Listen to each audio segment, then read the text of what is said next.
Hey everyone, welcome back to Corporate Decoder. And what do we have here? A filing that tells us about some pretty big shakeups at Equitable Holdings in late August 2025. It looks like they're shuffling their credit lines and saying goodbye to some old agreements. Before we dive in, if you love getting the real story behind company filings, hit that subscribe button. And while you're at it, join our Discord community linked in the description below for even more insider talk. So what's the big news here? Well, Equitable Holdings is doing some serious housekeeping with their financing arrangements, particularly their letter of credit facilities. Think of these as guarantees that help the company conduct business, especially with international partners. In August, they made some significant moves here, ending agreements that were in place for quite some time. This highlights the different types of stock Equitable Holdings has outstanding. We're talking about the common stock, the usual shares most people think of when they hear a company name. But then they also have these preferred stock Series A and Series C. These are a bit different. They often pay a fixed dividend and have a higher claim on assets than common stock, but usually don't come with voting rights. It's like having different classes of ownership, each with its own set of perks and rules. This filing specifically mentions these types of stock, which are traded on the New York Stock Exchange. Now let's get to the really juicy part, the changes to their agreements with banks like Commerce Bank and MUFG Bank. These weren't just small tweaks, they were amendments that changed some pretty important terms. The company is essentially updating these agreements to match the terms of a newer, bigger credit agreement they signed back in July of 2025. This means things like financial covenants, which are basically promises about how much debt they can have or how profitable they need to be, are being adjusted.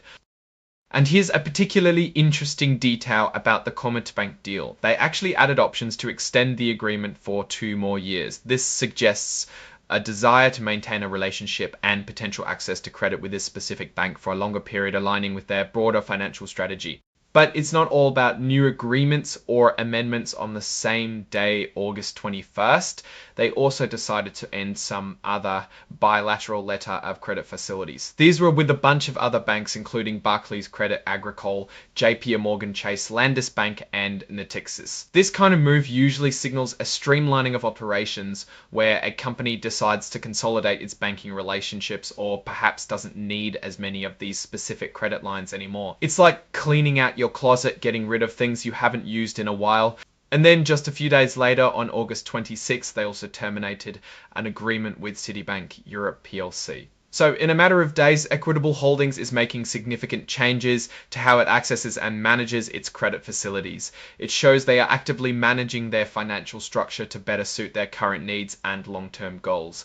This signature section from Ralph Petrozo, Deputy General Counsel, simply confirms that the filing is accurate and approved by the company's legal team.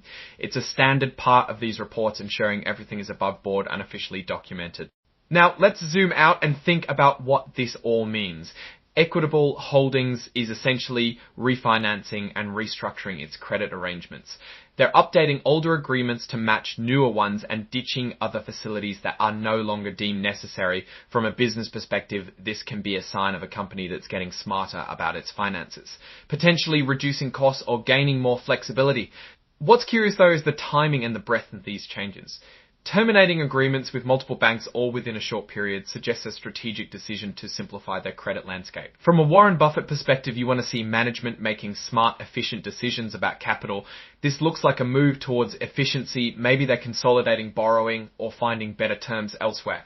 The fact that they're extending some agreements while terminating others shows a selective approach. They want to keep what works and is beneficial for the long term, like the extended options with Commerce Bank, but are willing to cut ties with other arrangements. This is a sign of proactive financial management. However, without seeing the specific financial details of how these changes impact their overall debt structure or borrowing costs, it's hard to say definitively if this is a home run. If these new arrangements offer lower interest rates or more favourable repayment terms, that's a clear win. But if they're simply swapping one set of obligations for another with similar costs, then it's more about operational streamlining than immediate financial gain. We need to keep an eye on their next quarterly report to see the tangible financial impact of these moves. Are their interest expenses going down? Are they able to access credit more easily, or have they taken on new obligations that carry different risks? Overall, Equitable Holdings seems to be taking steps to optimize its financial structure. The key is whether these steps translate into better profitability and more financial resilience. Alright, that's our breakdown of this August filing from Equitable Holdings. What's your take on these financial moves and what they signal for the company's future? Drop your thoughts in the comments. If this analysis was valuable, hitting that like button really helps, and subscribe for more deep dives. Don't forget to check out the Discord in the description. Thanks for watching. See you next time.